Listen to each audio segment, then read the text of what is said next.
Metro on 1019 WDET-FM. And as you drive around the city of Detroit, oftentimes you will read a street name and not know its origins.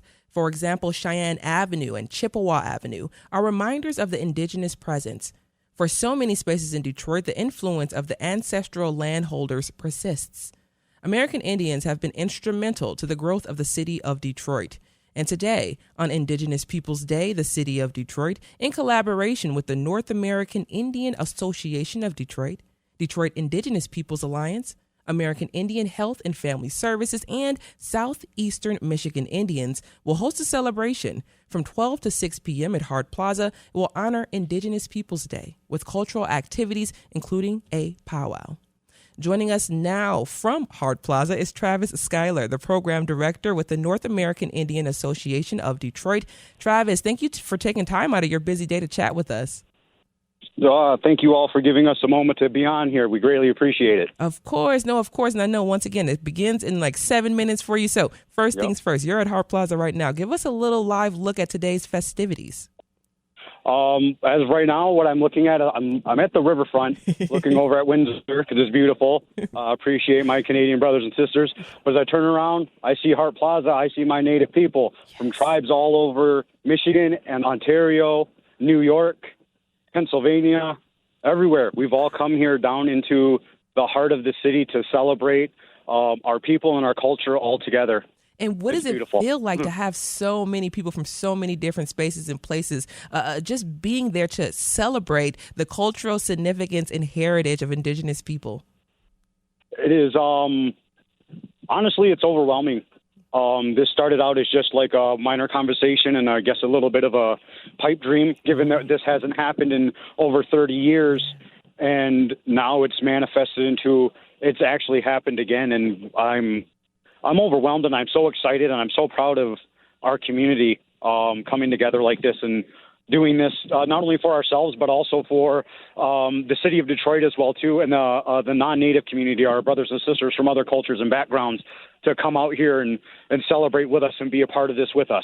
And as you're walking around, like you said, you're on the Detroit River right now. You're looking at Windsor, but then you're also looking right back at Hart Plaza, seeing so many different folks right now just throughout the indigenous population. Can you talk about what it feels like, once again, to be on the river there in this indigenous space, knowing that it was so important and significant to so many different peoples, indigenous peoples especially?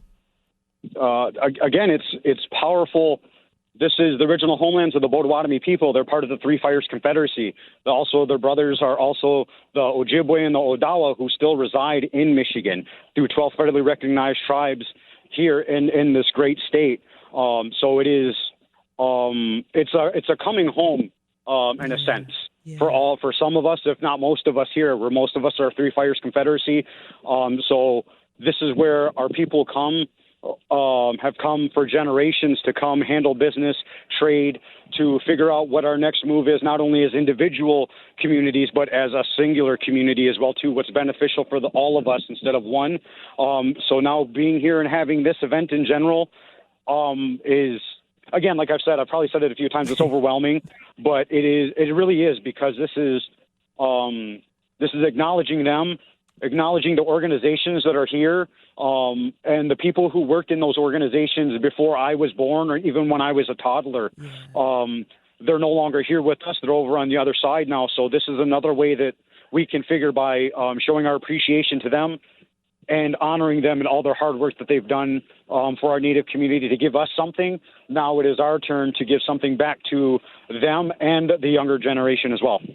And just speaking to you right now, Travis, because you just talk about those generations of people who've helped, pave the way for you all to be here, to have this celebration today at Hart Plaza, and all the hard work that they had done or have done and continue to do through you.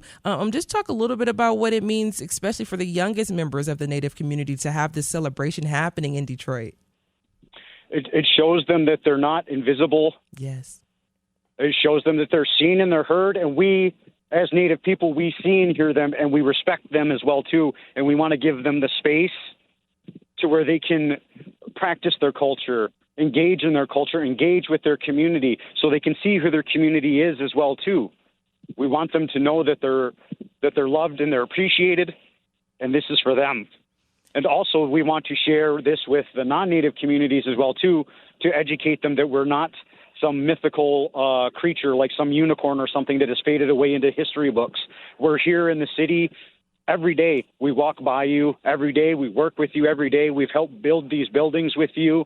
You know, we suffer the same struggles that you do, but we have the same triumphs as well, too. While we're different, not to sound cliche or corny, while we're different, we're all the same here. We're in this city together. We're all Detroit natives here. Yes, Travis, you took the words out of my mouth, because I was literally going to say, like, you are a Detroiter just as much as I am through and through, as much as we claim to. You know, this is your city as well. So I love the fact that this is happening. I love the fact that you are being able to spotlight, highlight, and once again be seen, because it matters. It really does matter. So for people who are interested in heading out today at Hart Plaza from 12 to 6, just give us the rundown one more time. Yeah, so from 12 to 6 today, we're going to be having a powwow here in Hart Plaza, the first time in over 30 years. Our sister organizations, we've all come together to put this on for everybody in our Native community and the non-Native community. We want to extend a hand and an olive branch to you all to come engage and be with us so you can learn about us and enjoy being out here with us. Enjoy our food, enjoy our crafts, enjoy our dancing as well, too. There's going to be dancing here from dancers all over the Great Lakes area. There's drum groups singing our traditional songs that are passed down generationally from Ontario and Michigan as well, too. We have dancers as far as North Dakota. One's actually approaching me right now, probably asking me something or getting ready to. But I also want to touch on one more thing. Just this was brought to my attention. I want to share it with, obviously, the radio station in general as well, is that in the late 70s, early 80s, your radio station gave the Native community a voice, a little 30-minute time slot called Indian to Indian. And I just wanted to share that with you all. And I wanted to tell you that we appreciate that little time that you gave us to connect with our community here in the city. Travis Schuyler is the program director for the North American Indian Association of Detroit. Thank you so much, Travis. And this is WDET-FM, Detroit Public Radio, your connection to news, music, and conversation.